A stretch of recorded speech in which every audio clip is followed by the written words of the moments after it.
I just came back from up north. It was a very quick day. Left here at 3 a.m. in the morning, flew up to Chiang Rai, and then was back in Sriracha again by midnight. Right. But it was awesome because we got to deliver our first set of fridges to the village in Ruam Mit there, and it was such an amazing time. That's very exciting. You know, when we were up there, was a week, 2 weeks ago, digging that mud, right? And on the way in, we stopped at a store a few cities ahead because we knew there was no food or anything up there. And I bought a bunch of meat, frozen meat, and put it in a cooler in the back of the Jeep and packed it with ice. And then we go into there, and it was like 4 days later, I opened that cooler, and that meat was just stinking high heaven rotten. And I'm thinking, man, oh man, there's got to be a way because, and I know back in the old days, and we used to live there in the old days, that people didn't have fridges, but it was a totally different system. The market would be open every day and that kind of thing. But now, if you got no fridge, you got no way to keep food. And so that's why we felt that this was one of the first priorities. And yeah, I'm so glad. And so you probably saw a few smiles.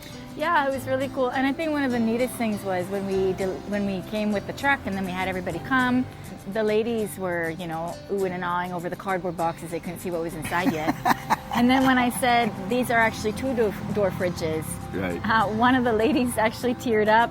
And she's like, I've never owned a two-door fridge in my life, you know? And then that was the big news. And then everybody was like, it's a two-door fridge. So it's so cute, you know?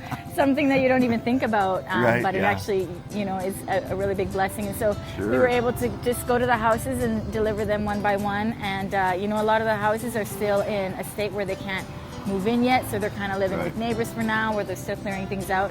But it really does help them because, like you said, they can keep fresh food in there longer, and it's a big ticket item that a lot of families, you have to save up for a while to purchase. Exactly, yeah, exactly.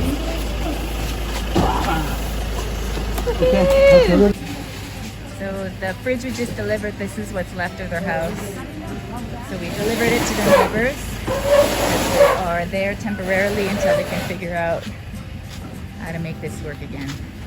Yeah, they would. There's no way they would buy a fridge. They would be just struggling through that whole thing. So it is so neat, right, to be able to bring a blessing that's over and above. Like, okay, they probably would have stayed alive without a fridge, right? For sure. Yeah. But when you have a blessing, I mean, just think about it, the conveniences and the stuff. And I really believe that's the heart of God for people, right? Is to bless them abundantly, right? Yeah. Abundant life.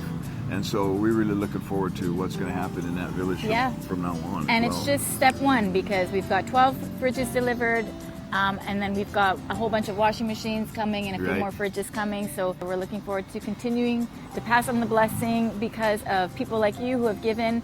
And we just want to say thank you so much. They were so blessed. Before we handed out the fridges, they all wanted to pray for everybody who gave. And so, you know, we were in a circle there and they're all just praying and thanking God for everybody who had given and donated and everything and just asking for God's blessing. So, you know, you guys are receiving prayers of thankfulness from this end of the world for your effort and your giving. Yeah, and I hope you feel the effect of those prayers from the other side of the globe because these people have such a pure heart loving Jesus and loving you for what you've done for them. Yeah, thank you.